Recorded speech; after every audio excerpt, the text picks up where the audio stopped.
할렐루야. 오늘은 누가복음 10장을 함께 공부하도록 하겠습니다. 1절입니다. 그 후에 주께서 따로 70인을 세우사 친히 가시려는 각 동네와 각 지역으로 둘씩 앞서 보내시며, 그 후에 이렇게 표현된 것은 앞에 시간적인 어떤 순서를 얘기를 하는 거죠. 앞에 과거에 지난 일들이 다 있은 후에, 9장 이후에, 예를 들면 그런 뜻이겠죠. 그래서 그 후에 예수께서 따로 70인을 세우사, 앞서 9장에서는 12 제자를 파송하였습니다. 그리고 이제 10장에는 12 제자와는 다른 사람들로서, 제자들로서 70인을 세우사, 이렇게 되어 있습니다. 이 70인 숫자에 대해서 잠깐 말씀을 좀 드리면은, 이 한글 소 제목에는 70인을 세워서 보내시다, 이렇게 되어 있고요. 영어 NIV에는 Jesus sends out, 보냈다 그런 뜻입니다. send out the 72, 이렇게 되어 있습니다. 72명을 보냈다고 되어 있습니다. 그래서 제가 성경을 처음 볼 때 왜 영어 성경에는 72인으로 되어 있고 한글은 왜 70인으로 되어 있을까? 왜 이것이 맞질 않을까 하는 그런 고민을 참 많이 했었습니다. 누구한테 특별히 물어볼 수도 없었고, 나 혼자 성경을 볼 때 이런 것들이 참 저를 많이 힘들게 하고 진도를 나가지 못하게 했던 이유였었는데, 이 70인은 좀 논란이 많은 부분입니다. 이것이 이렇게 논란이 되는 이유는 사본에 따라서, 어떤 것에는 72인으로 되어 있고 어떤 것에는 70인으로 서술되어 있기 때문입니다. 그래서 70인이라고 나오는 어떤 사본이 있고, 또 72인이라고 나오는 사본이 있고, 이렇게 서로 다르다는 것입니다. 그래서 그냥 쉽게 우리가 어떻게 이해를 하면 좀 좋을까 하면요, 이렇게 이해하시면 좋을 것 같아요. 개역개정은 지금 우리가 보고 있는 게 개역개정입니다. 개역개정에는 우리가 지금 방금 읽은 것처럼 70인 이렇게 되어 있습니다. 70인, 그렇죠? 그 다음에 쉬운 성경에는 70명 이렇게 되어 있어요. 반면에 세번역에는 72사람, 72사람 이렇게 되어 있고요. 그 다음에 공동 번역에는 72 제자 이렇게 되어 있습니다. 그러니까 어떤 성경, 개역개정과 쉬운 성경에는 숫자 70명 되어 있고요. 또 세번역과 공동 번역에는 72사람, 72 제자 이렇게 되어 있어요. 그렇죠? 그러니까 거의 반반이라고 볼 수 있겠죠. 그래서 너무 이 70인과 영어의 72하고 왜 이게 서로 맞지 않는가 논란이 이전서부터 있었다고 합니다. 그래서 이거 그냥 넘어가시면 좋을 것 같습니다. 이걸 꼭 뭐 무슨 밝혀낸다고 해가지고 이게 쉽게 해서 우리 뭐 예수님의 어떤 구속사와 관련이 있는 건 아니고요. 70인을 파견했든 혹은 72인을 파견했든 중요한 것은 예수님께서 앞서 9장에 12 제자들을 파송한 것보다는 더 많은 제자들을 갖다가 전도를 내보냈다는 것입니다. 예. 왜 이렇게 많은 70명을 12명에서 70명으로 이렇게 많이 보내게 되었을까 하게 되면요, 이제 9장에도 나와 있습니다만 앞선 우리 9장에서 9장 22절입니다. 예수님께서 인자가 많은 고난을 받고 장로들과 대제사장들과 서기관들에게 버림받아 죽임을 당하고 제3일에 살아나야 하리라 하시고 이렇게 되지 않습니까? 예수님께서 죽임을 당하신다는 것이죠. 그래서 그 표현 31절에 예루살렘에서 별세하신다는 거죠. 지난번에 기억나십니까? 이제 예수님께서 이 세상에서 출발하신다, 떠나신다. 네, 이런 것들을 예수님께서 알고 계시기 때문에 이제 더 많은 제자들을 이제 보내서 전도를 하게 하는 것이죠. 이수로 따지면 전도팀이라고 할 수 있겠죠. 네, 그래서 다시 한번 읽어보겠습니다. 그 후에 주께서 따로 70인, 쉬운 성경처럼 70명이 좀 편할 것 같아요. 70명을 세우사, 그렇죠? 세우사 선택하셨다는 의미겠죠? 선택하셨다는 얘기입니다. 또는 혹은 뽑으사, 그죠? 고르셨다, 택하셨다, 그런 의미겠죠. 그래서 친히 가시려는, 예수님께서 몸소 가고자 하시는 각 동네와 각 지역으로 둘씩, 두 명씩이요. 두 명씩이면 70명이면 팀이 몇 팀입니까? 35개 팀이니까 꽤 많은 팀이죠. 35개 팀이면 꽤 많은 팀이죠. 그죠? 둘씩 앞서 보내시며라는 의미는 어떻게 보면은 예수님이 가고자 하는 마음이 있는 거예요. 그 동네와 그 지역에. 그래서 예수님이 가시기 전에 어떻게 보면 마음 가운데 가시기를 원하는 동네와 지역이 있는데, 앞서 예수님이 가시기 전에 먼저 그 제자들을 먼저 보내는 것이죠. 먼저 보내시는 것이죠. 자, 2절입니다. 이르시되, 이제 그 제자들을 따로 이제 보내시면서 어떻게 보면 파송하면서 제자들에게 어떤 당부 같은 것들을 이제 하시는 거죠.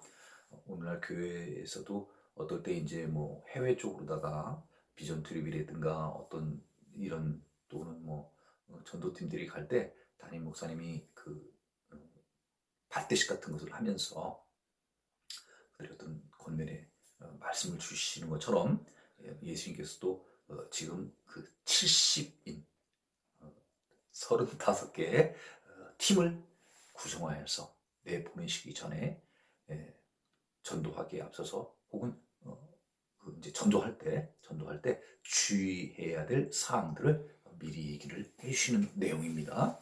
자, 이르시되 추수할 것은 많되 일꾼이 적으니 그러므로 추수하는 주인에게 청하여 추수할 일꾼들을 보내주소서 하라. 자, 추수할 것은 많되 하는 말은 무슨 얘기냐 하면요, 복음을 전하여서 하나님의 나라를 전파하고, 어떻게 보면 궁극적인 목적은, 예수님께서 이 땅에 오신 궁극적인 목적은 병 치료보다는 어떻게 보면 하나님의 나라를 전파하는 게 하나님께서 그 예수님을 이 땅에 보내신 궁극적인 목적일 것입니다. 네.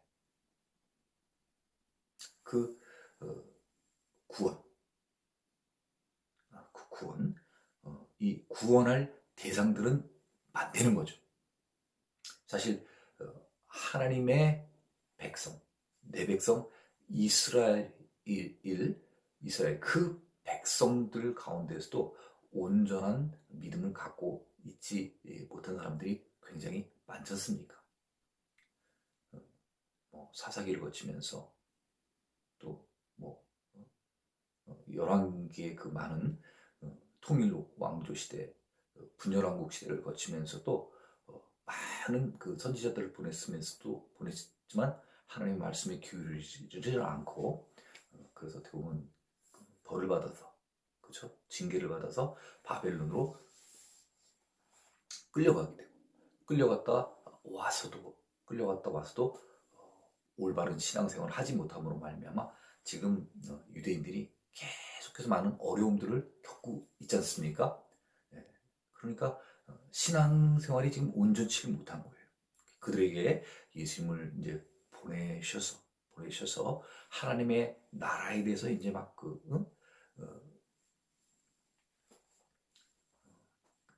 알려주고 그들이 다 구원받기를 원하는 그런 마음이신 거죠. 그래서 그런 대상들은 많다는 거예요. 그렇지만 그런 많은 대상에 비하면은 그러니까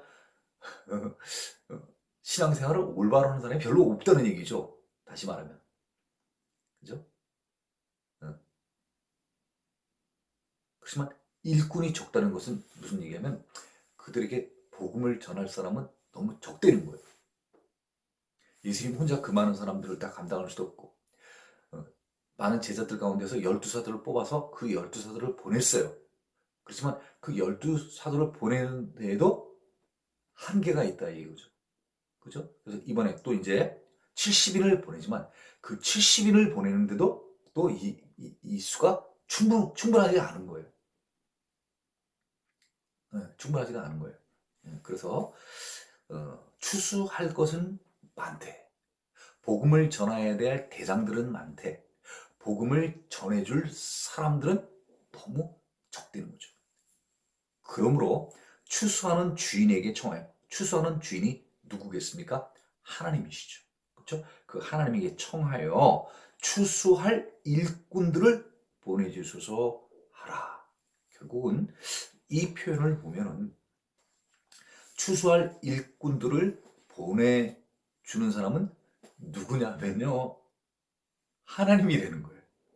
하나님이 예수님을 이 땅에서 보내주셨고 또 그 보내신 예수님을 통해서 12제자를 보내게 되었고 또 12제자뿐만 아니라 지금 70인을 보내게 된 이 모든 것들이 결국은 누구로 말미암아 지금 하나님의 나라가 전파되길 원하면 하나님이 모든 것을 결정하신다는 얘기죠. 하나님이 부르신다는 것이죠.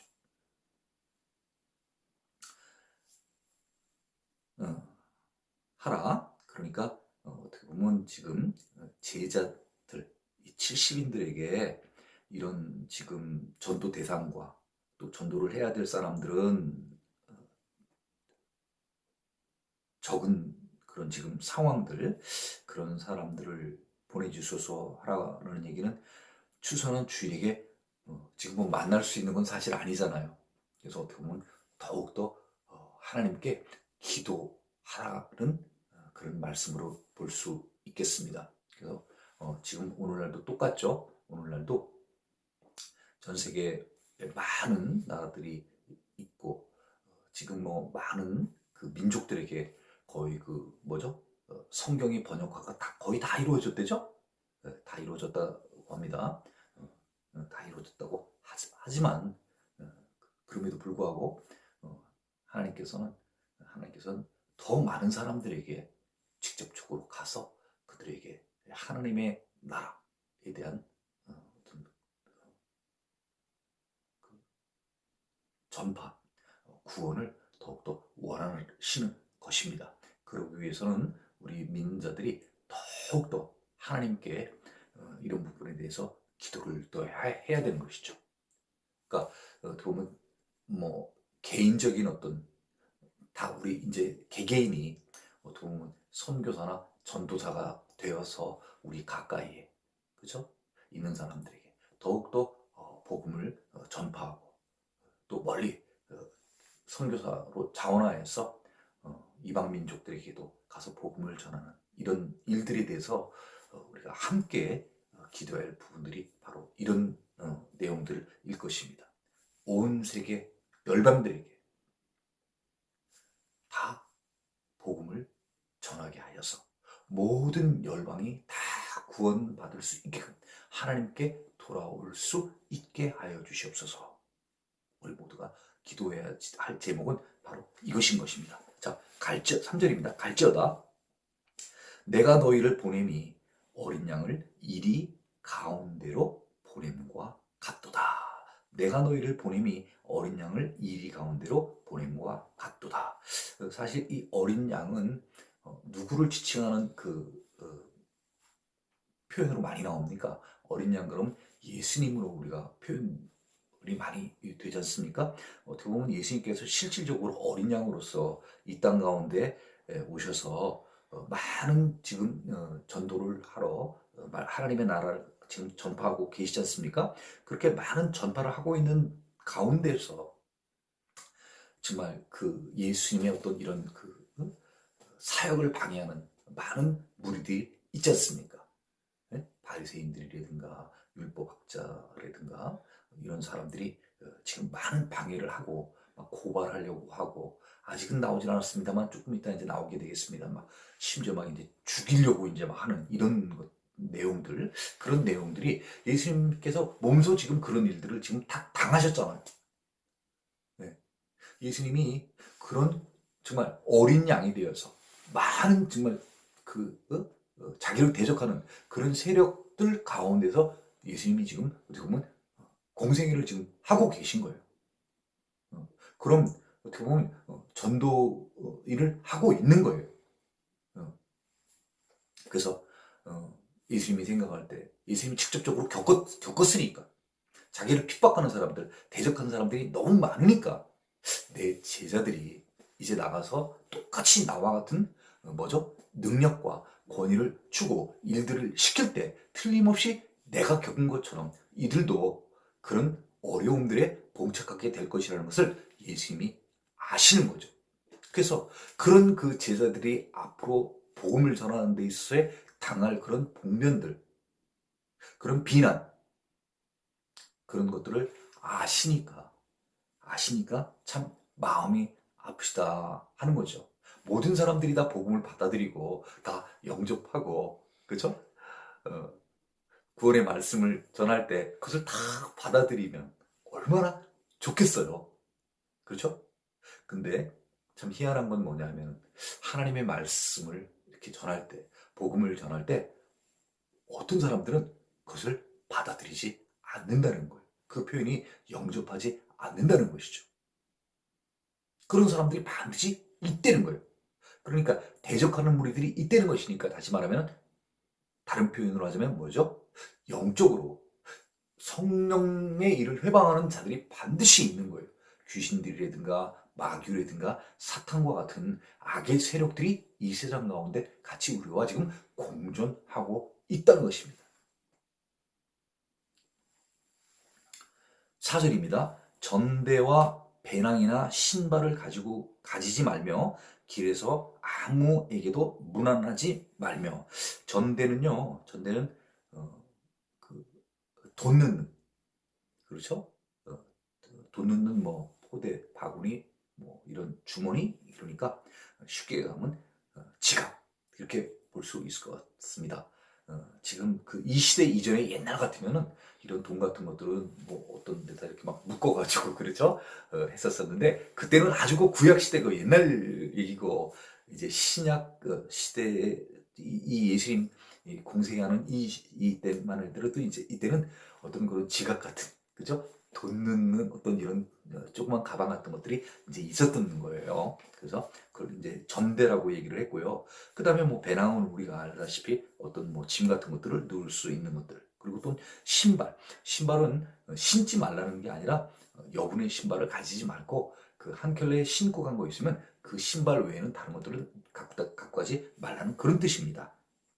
그리고 또한 길에서 아무에게도 무난하지 말며 이게 무슨 뜻인가 길에서 가다 보면 뭐 반가운 사람도 있고 또 알든 모르든 간에 서로 이렇게 인사하고 또 뭐 이렇게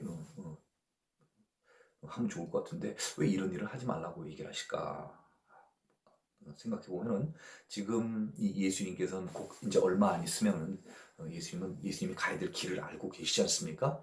그리고 또 지금 복음을 전해야 되는 어떤 긴박함 그런 것들이 있는 거예요. 그래서 혹시라도 이 제자들이 나가서 길에서 어떤 그런 인사를 하다가 자기가 왜 지금 이 전도팀에 나와서 일을 하게 되었는지 이런 것들이 이제 소상히 밝히고 하다 보면은 혹시 어떤 나쁜 세력들이 대적 세력들이 이것을 뭐 고발을 한다든가 해가지고 이런 제자들이 하는 일들을 방해하게 할까봐 어떻게 보면 그런 어떤 위험성이라든가 혹은 또는 지금 중요한 일이 하나님의 나라 복음 전하는 일이 중요한 건데 혹시 사적인 어떤 이런 얘기들이 오고 가는 이런 것들이 있으면 그런 것들을 미연에 방지하고 온전히 하나님의 나라에 대한 복음 전하는 일, 또 그리고 병든 자를 치료하는 그 일에 주안점을 두라고 얘기를 해주시는 것입니다. 너희들이 나가서 해야 될 일은 다른 지나가는 사람들하고 혹시라도 잡담이나 다른 얘기를 하다 보면 너희들이 시간을 뺏기게 되고, 그러다 보면 너희들이 진짜 나간 목적 자체를 혹시 잊어버릴까봐, 그래서 그런 것들에 신경을 쓰지 말라는 얘기죠. 온전히 하나님께서 주신 미션, 항상 미션은 뭐죠? 예수님께서 직접 몸으로 행하시는 미션이 뭐죠? 하나님의 나라에 대해서 말씀하시는 것.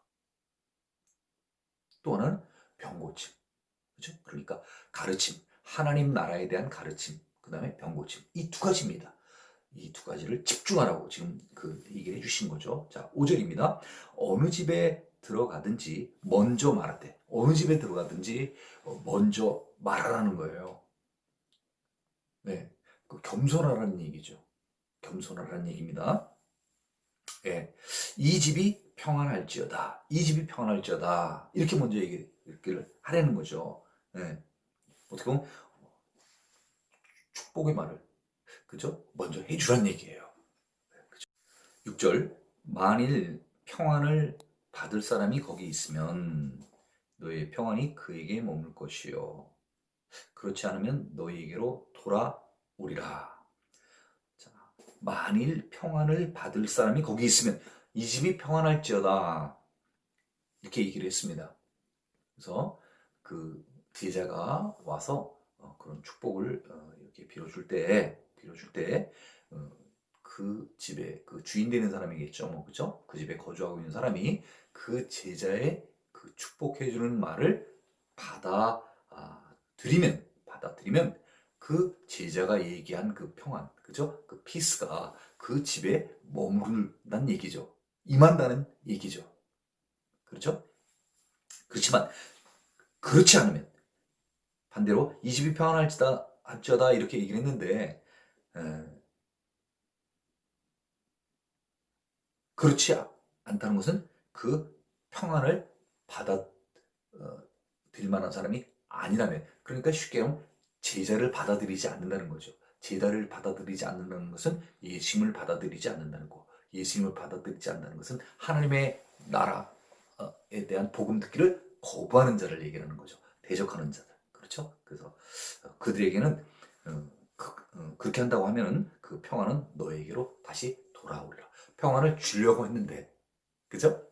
평안을 제자가 갖고 있는 평안을 주려고 했는데 그 수용자의 태도, 수용자, 그 받으려고 하는 그 복음을 받아야 될 사람들의 그 태도에 따라서 받고자 하는 사람이 있으면 평안을 주는 것이고, 그 받고자 하는 자가 받기를 거부한다고 하면은 그 평안은 다시 거두어 드린다는 얘기죠. 평안이 안 간다는 얘기죠. 그렇죠? 그래서 지금은 무슨 얘기냐면 제자가 어떤 복음을 전할 때 받아들이는 사람의 태도가 어떠냐 얘기죠. 제자의 말씀을 받아들이는 자와 받아들이지 않는 자. 제자의 말씀, 평안이 있을지어다 했을 때 그 받아들이려고 하는 사람이 말을 받아들이면 제자가 얘기한 평안이 그 가정에 임하는 것이고, 그 말을 대적하거나 거부하게 되면 주려고 했던 평안을 받지 못한다는 것입니다. 7절입니다. 그 집에 유하며 주는 것을 먹고 마시라. 그 집은 어디입니까? 아까 거기, 결국은 이제 어떤 집, 그죠? 그 어떤 집에 유하며, 거주하며, 머물며, 주는 것을 먹고 마시라. 그 집에서 제공해 주는 것들을, 음식들을 먹으라는 얘기입니다. 일꾼이 그 싹을 받는 것이 받는 것이 마땅하니라. 혹은 뭐 당연하니라 그런 뜻이겠죠. 일꾼은 지금 예를 들면은 일꾼은 어떤 일을 해서 돈을 벌지 않습니까? 그렇지만은 지금 하나님의 나라에 대한 복음을 전하는 일꾼, 그 일꾼은 사람들이 일하는 그 노동적인 어떤 일이 아니라 말씀을 전하고 병 고치는 일을 얘기하는 것입니다. 똑같은 일이에요. 하는 일의 종류만 다를 뿐입니다. 네. 어떤 사람은 뭐 비행기를 운전하는 사람이 있고, 어떤 사람은 자동차를 운전하는 사람이 있고, 물건 파는 사람들이 있고, 직업마다 다 다르고, 개인마다 그 일들이 다 다르지 않습니까? 그것처럼 지금 예수님의 제자들이 하는 일은 무엇입니까? 복음 전하는 일이에요. 그래서 어떤 가정이 들어가서, 그죠? 그 동네에 가서, 그 지역에 가서 그 복음을 전하게 되면 그 일꾼은 그 자기의 맡은 바 일을 다 완수하는 거예요. 수행하는 것이에요. 그죠? 그랬을 때는 그 일꾼에게 주어지는 싹, 요새로 말하면 뭐예요? 일당인가요? 그죠? 그 일당, 노임, 그런 것들을 받는 것이 마땅하니라. 당연하니라. 네. 제자들아, 너희가 어떤 집에 가서 너희의 그 평안이 있을지어다 이렇게 얘기를 하면은 받아들이는 사람들이 있고 안 받아들이는 사람이 있을 텐데, 너의 말을 받아들이는 사람에게는 그 집에 가서 머물며 또 그 집에서 제공해주는 먹을 것들을 당연하게 마땅히 먹으라는 얘기예요. 왜냐면 제자인 네가 하나님의 나라의 복음 전하는 그 일이 충분히 임금으로, 일당으로서 받을 만한 가치가 있는 일이라는 것이죠. 예. 그래야 또 그 일당으로다가 먹고 사는 거 아니겠습니까? 그렇죠? 당연히 받으라는 얘기예요. 예. 자, 이 집에서 저 집으로 옮기지 말라. 이 집에 머물다가 저 집으로 옮기지 말라는 거예요. 9장에서도 그런 얘기가 나왔지 않습니까? 왜 그러는 거예요? 이 집에 어느 집에 갔는데 그 집에 가봤더니 그 집에 어떤 부분들이 좀 마음에 안 드는 게 있어요. 마음에 안 드는 게 있어요. 그래가지고 또 그 집에서 나와가지고 다른 집으로 가면 또 꼭 그 집이 마음에 드는 건 아니잖아요. 사실은 제자들이 집에 가는 목적 자체가 어떤 집의 그 환경이나 이런 것들을 보고 가는 건 아니지 않습니까? 그죠? 네, 그러니까 이렇게 자꾸 옮겨 다니지 말란 얘기예요. 이 옮겨 다니지 말란 얘기는 어떻게 보면 길에서 아무에게도 무난하지 말라고 말씀하신 것처럼 너희가 이런 의식주에 너무 집착하지 말라는 얘기죠. 네, 그러다 보면 자꾸 목적을 잊어버릴까봐, 우선순위를 착각을 할까봐 예수님께서는 이런 얘기를 이렇게 해주시는 거예요.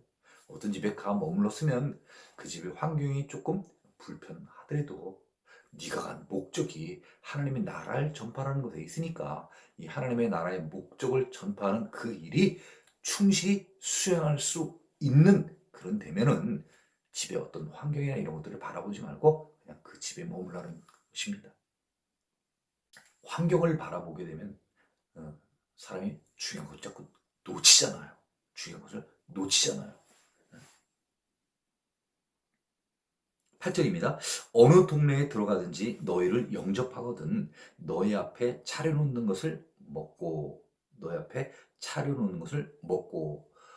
복음을 지금 전하러 70명이 나가는데 대부분은 뭐 유대인들에게 가겠죠. 왜냐하면 지역 자체가 갈릴리, 가버나움은 대부분 다 유대인들이 사는 지역이니까 물론 대부분 다 유대인이 머무는 곳이겠지만은 혹시라도 또 이방인 사는 지역에도 갈 수가 있는 것이고, 혹시 또 유대인들에게 가지만은 그 유대인들 가운데서는 또 어떻게 보면 신앙생활을 온전히 하지 않음으로 말미암아 유대인들이 먹어야 될 것과 먹지 말아야 될 것들, 어떤 이런 구별되는 것들이 있는데, 혹시라도 이런 음식 가운데에서 부정한 것 같은 것들이, 이런 것들이 나온다든가 하는 경우들이 있겠죠. 왜? 지금도 마찬가지지만 사람마다 입맛이 다 틀리잖아요.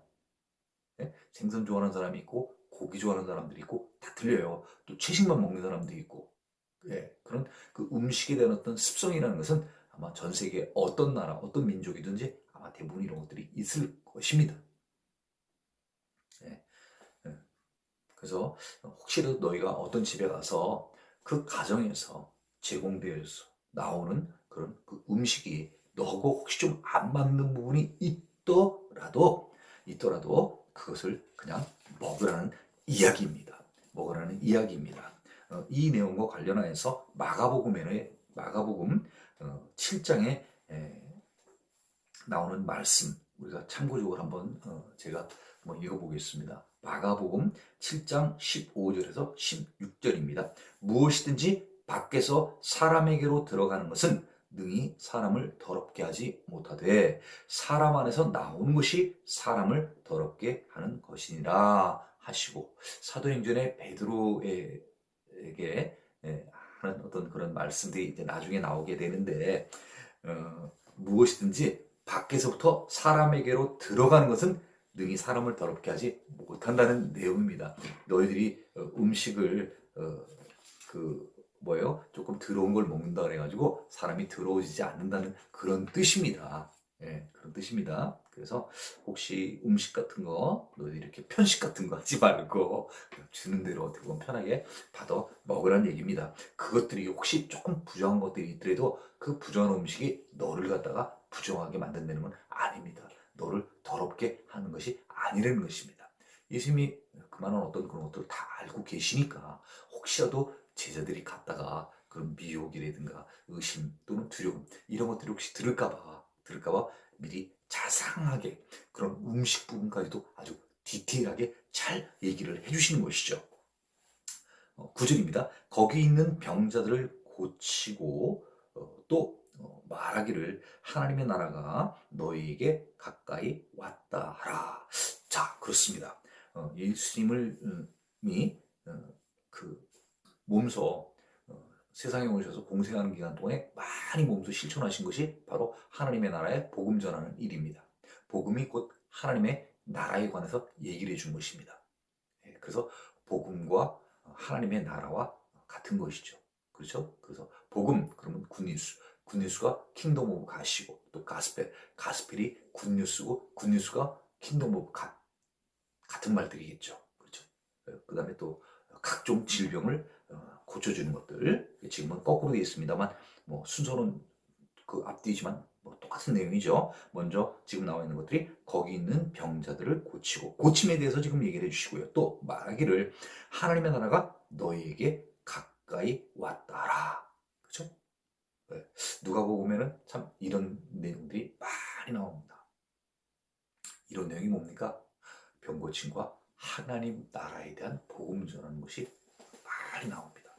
그러면 우리가 이 누가가 쓴 누가복음을 통하여서 하나님의 아들로 오신 예수님께서 이 땅 가운데서 그렇게 중요시하는 것이 바로 무엇이겠습니까? 그것은 바로 하나님 나라인 것입니다. 병 고쳐주면서 병자들을 고쳐주면서 그 병자들에게 병 고침을 받는 게 다가 아니라 진짜로 중요한 것이 무엇인지 꼭 얘기를 해주려는 것입니다. 그게 바로 뭐예요?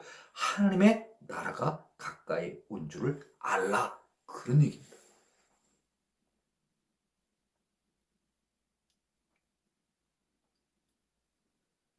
하나님의 나라에 가까이 왔으면 어떻게 하라는 얘기예요?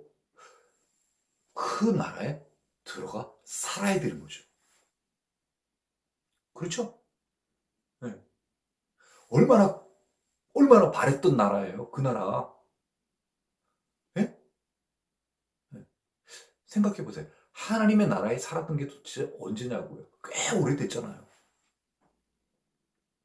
북이스라엘 같으면 BC 722년에 망했으니까 그 이후에 포로 생활하고 온 다음에 뭐 산 게 뭐 올바른 그건 아니잖아요.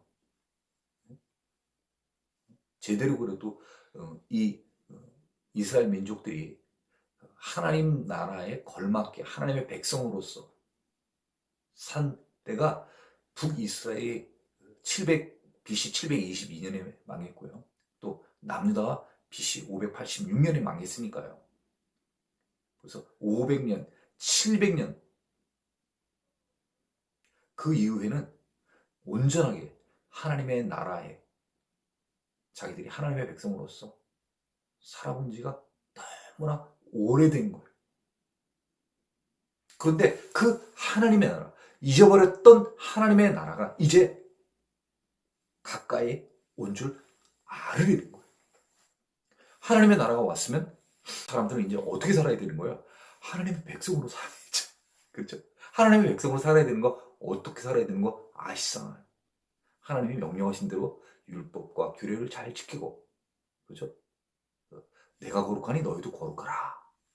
안식을 잘 지키고, 몸 성결케 하고, 이제 그렇게 살려는 거예요. 그래서 병 고쳐주고, 병 고치고 그냥 끝나는 게 아니라 병 고치고 또 말하기를 하나님의 나라가 너에게 가까이 왔다 하라. 핵심이 하나님의 나라가 가까이 왔다는 얘기예요. 그러니까 너희는 하나님의 나라의 백성으로서 살 준비를 해라 이제.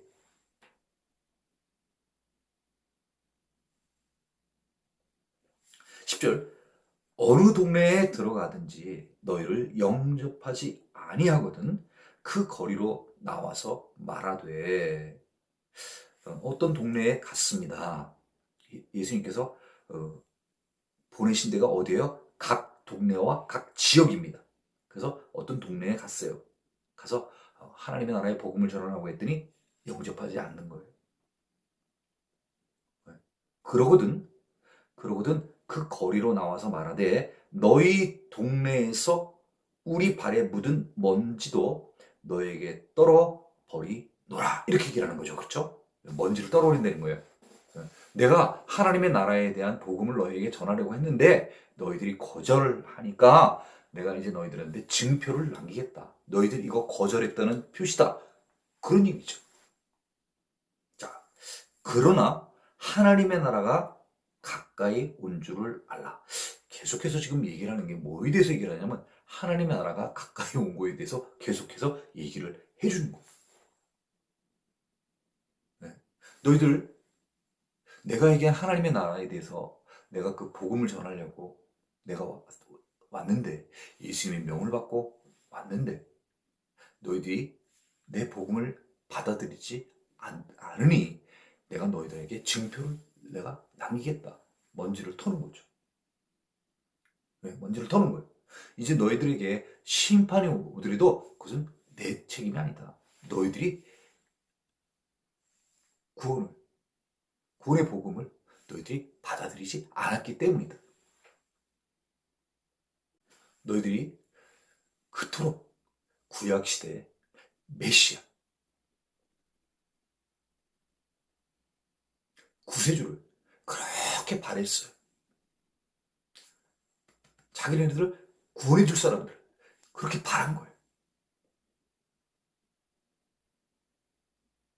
그래서 그렇게 오랫동안 기다렸는데 이제 예수님께서 이 땅에 오신 거예요. 그렇게 기다렸던 또 선지자에게 이미 예언되었다. 그래서 와서 메시아가 왔다고 얘기를 해주는데 메시아가 왔다고 얘기를 해주는데 그를 통해서 구원을 시켜주려고 얘기를 하려고 하는데 그걸 받아들이질 않는 거예요. 그러면 너희는 구원 못 받아. 하나님의 나라에 못 가.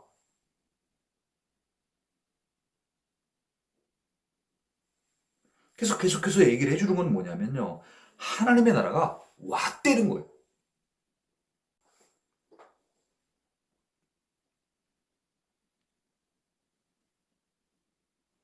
12절입니다. 내가 너희에게 말하노니 그날은 어떤 날이냐면요. 14절에 나오는 심판 때입니다. 심판의 때에 소돔이 그 동네보다 견디기 쉬우리라. 소돔이라고 나왔습니다만은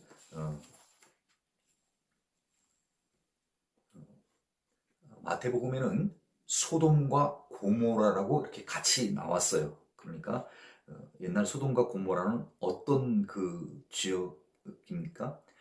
회개하라고 하나님이 경고를 해줬음에도 불구하고 계속해서 어떤 악이 예, 악이 성행한 그렇죠? 그런 그 지역이지 않습니까? 그래서 하나님으로부터 결국은 심판을 받아서 멸망하게 되는 곳이죠. 소돔과 고모라 그렇죠? 예. 그 심판의 날 때에는 소돔 다시 얘기할까요? 소돔과 고모라 그 소돔과 고모라가 그 동네보다 견디기 쉬우리라. 어디가 더 심각하게 더 고통받는다는 거예요? 지금 이 복음을 받아들이지 않는 거. 너희가 복음을 받아들이지 않으면 그 옛날 소돔과 고모라 거기에 행해졌던 그 재앙이 더 가볍고 너희가 앞으로 받아야 될 재앙이 훨씬 더 심각하고 무섭다는 거예요. 그러면 도대체 얼마나 무서운 재앙이 올 것이라는 것을 얘기를 해주는 것입니까? 정신 차려야 되는 거죠. 그죠? 아직 정신 차릴 기회는 있는 거예요. 이 얘기를 해줄 때는 그래도 회개할 수 있는 시간적 여유가 마지막 찬스가 있는 거예요. 그래서 얘기를 해주시는 거죠. 네. 기회가 없다면 이 얘기 해줄 필요가 뭐 있겠습니까? 자, 13절입니다. 화 있을진저, 화 있을진저. 쉽게 뭐예요?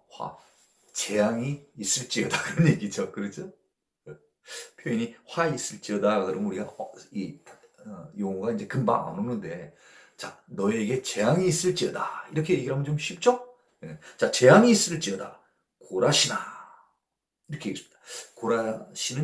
고라시는 예수께서 특별히 이곳에서 구체적으로 어떤 일을 하였다고 성경에 나와 있지 않습니다. 성경에 나와 있지는 않습니다. 그렇지만 그 지역은 어디쯤이냐면요. 가버나움으로부터 북서쪽으로 약 4km 정도 떨어진 곳에 위치한 성. 가버나움에서 가까운 지역입니다. 그냥 그렇게만 알고 계시면 좋을 것 같고요.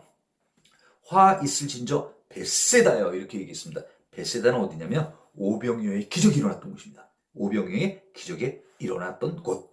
그렇죠? 그러니까 어떻게 보면 예수님께서 상당히 관심을 갖고 있는 지역이라고 볼 수 있는 거죠. 고라신도 그렇고 벳세다도 그렇고요. 자, 너에게 행한 모든 권능을 어디하고 어디에 권능을 행했다는 것이죠? 고라신과 벳세다. 자, 고라신 쪽으로는 별로 나와 있지 않으니까 우리가 두 군데 중에서 한 군데, 예를 들면 벳세다를 생각해 보면 그 벳세다는요 오병이어의 기적이 이루는 것입니다. 사복음서 가운데 유일하게 모든 복음서에 다 나와 있는 내용이 바로 오병이어의 기적이에요. 엄청난 기적이죠. 그렇죠? 그렇게 벳세다에 행하신 거예요. 예수님께서 그 기적을. 그랬는데 너희에게 행한 모든 권능을 두로와 시도는 어디냐면 베니게 쪽 지역의 이방 지역이에요. 이방 지역입니다. 이교도의 도시예요. 네. 네. 향락과 쾌락의 도시. 뭐 그냥 이렇게 보시면 될 것 같아요. 이방 땅에 있는 이방의 도시들. 두로와 시돈에서 행하였더라면 그들이 벌써 베옷을 입고 제에 앉아 회개하였으리라. 너희 벳세다와 고라신, 너에게 많은 이적과 기적을 내가 보여줬어. 오병이어와 같은, 오병이어 남자만 몇 명이라는 거예요? 5천 명. 그렇죠?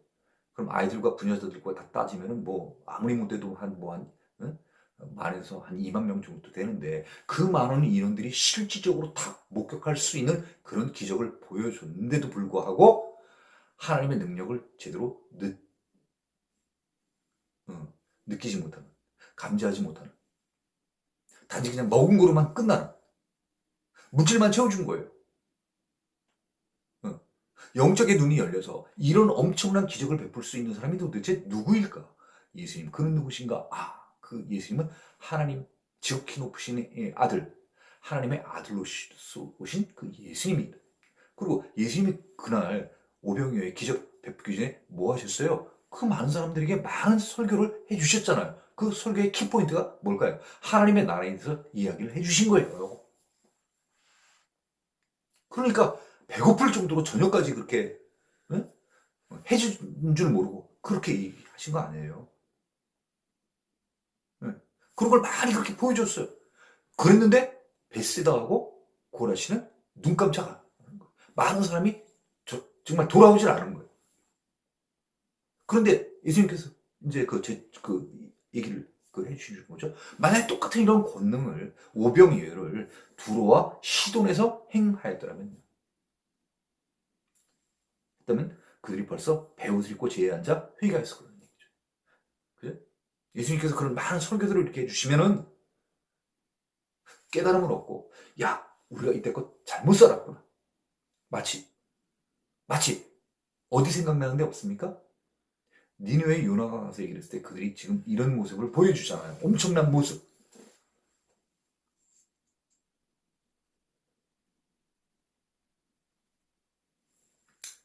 잠깐만 설명을 드리면 그 요나가 활동했던 그 시대 때 남유다에는 유명한 선지자 두 명이 같은 동시대에 활동을 했습니다. 이사야와 미가입니다. 또 북이스라엘은 호세아와 아모스입니다. 그리고 니느웨는 요나가 왔습니다. 동시대입니다. 남 왕국도 그렇고 북왕국도 그렇고 같은 이스라엘 민족들이었는데 갈라졌습니다. 10지파, 2지파. 똑같은 이스라엘 민족들입니다. 같은 다 형제들입니다. 이들에게 하나님께서 동시대 때 이쪽에는 이사야와 미가, 북쪽에는 호세아와 아모스를 보내셔서 회개하라고 얘기를 했습니다. 회개 안 합니다. 그래서 결국 다가 망합니다. 저 니느웨에도 보냈습니다. 이방 지역에도 보냈습니다. 요나를 보냈습니다. 그랬더니 희한하게도 니느웨가 지금 여기 있는 것처럼 배옷을 입고 회개하라는 거예요. 이방인들이. 아니 어떻게 이런 일이 벌어질까? 그죠? 예수님께서 지금 이런 얘기를 하시면서 우리가 요나를 한번 생각해 보면 좋을 것 같습니다. 똑같은 거지만 이런 그 오병이어 같은 기적들을 두로와 시돈 땅에 있었으면 이들이 회개를 했을 거라는 거예요. 그러면 똑같이 이쪽에 적용해 보면은 예수님께서 고라신과 벳세다에 이런 많은 기적들을 하셨을 거예요. 네. 그러면 이들이 회개를 해야 될 텐데 회개를 하지 않는다는 거예요. 일단 선지자가 그 보낸 하나님의 메시지를요 인정을 안 하는 거예요. 받아들이려고 하질 않아요. 네. 그 니네 사람들이 요나가 너희도 40일 후에 죽어 이렇게 얘기를 했을 때 그 선지자 요나가 한 게 아니잖아요. 그지? 요나를 보내신 하나님 뒤에 계신 하나님이 말씀하신 것 때문에 그들이 믿는 거 아니겠습니까?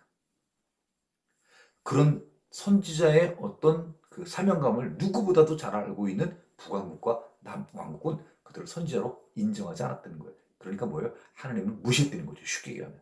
그러니까 패역한 자들이라고 욕먹는 게 그래서 욕먹는 거예요. 자, 여기 좀 길어졌네요. 자, 14절입니다. 심판 때, 그 심판 때 어느 때요? 다시 말하면 12절에 나온 그날의 심판 때. 똑같은 거죠. 심판 때 두로와 시돈이 너희보다 견디기 쉬우리라. 누구한테 더 벌이 강하게 들어간다는 거예요? 고라신과 벳세다에 더 강한 재앙이 따른다는 거죠. 참혹한 재앙, 화가 임한다는 거예요. 멸망, 저주가 임한다는 거예요. 자, 가버나움아, 네가 하늘까지 높아지겠느냐? 하늘까지 높아지겠느냐? 가버나움은 어떤 곳입니까? 백부장의 기적이 일어났고 많은 기적들이 일어났던 데가 바로 가버나움이에요. 예수님한테 보면 중요 선교기지, 그죠? 전도기지가 중심지가 가버나움이거든요. 그 가버나움에서 예수님의 말씀을 많이 전했는데 회개하지 않고 오히려 더욱더 교만한 거예요. 많은 좋은 조건이 있었음에도 불구하고.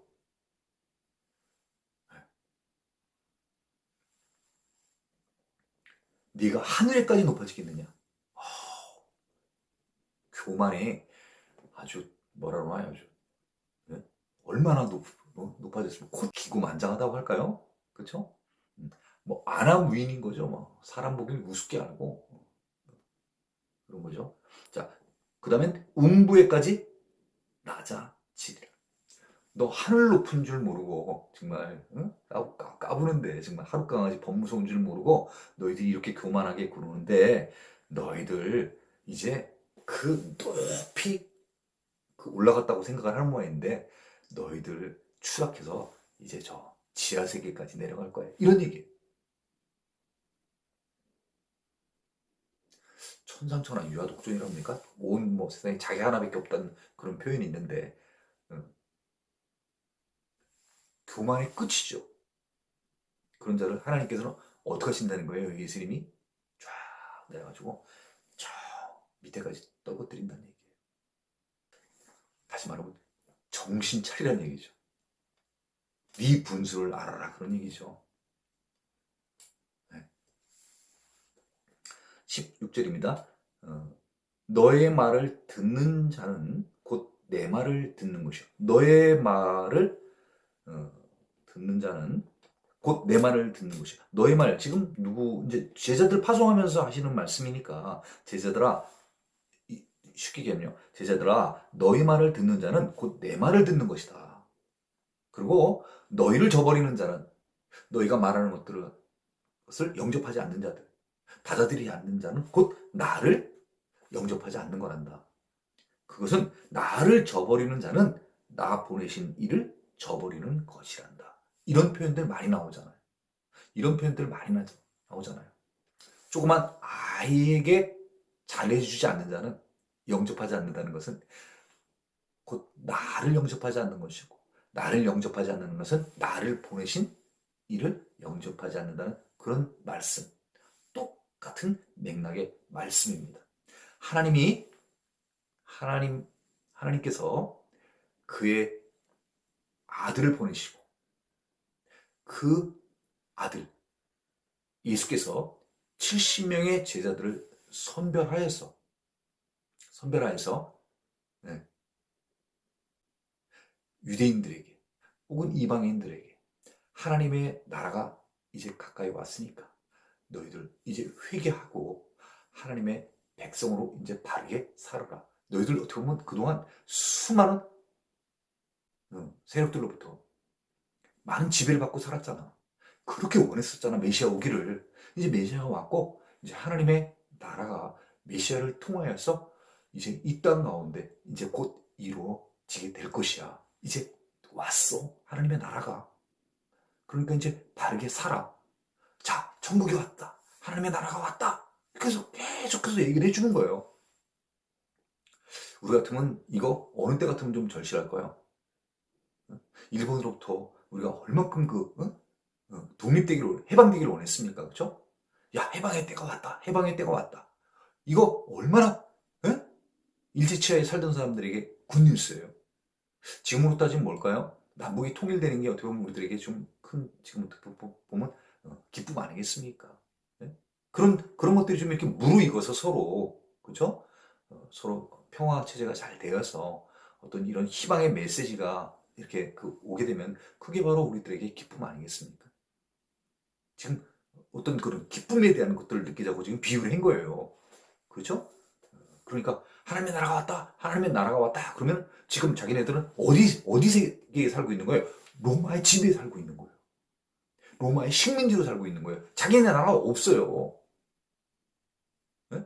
그러니까 그렇게 메시아 오기를 갈망한 거 아니에요. 메시아 와서 잃어버린 또 자기의 나라를 되찾고 싶은 게 유대인들의 지금 꿈 아니에요.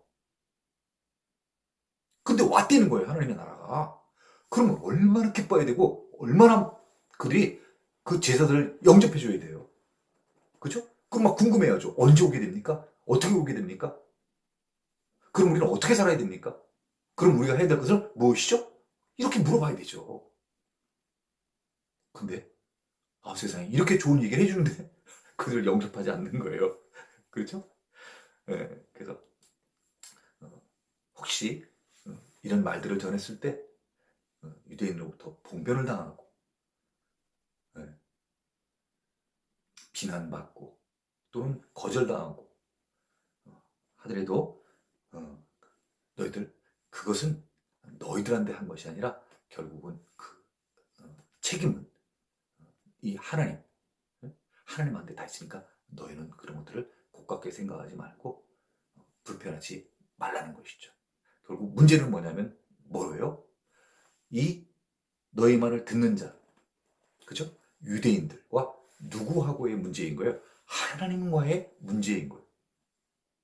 너희를 안 믿어서가 아니라 나를 안 믿는 거고, 나를 안 믿는다는 것은 나를 보내신 하나님을 믿지 않는 거야. 관계는 너하고의 관계가 아니야. 너는 단지 말을 전달하는 자일 뿐이야.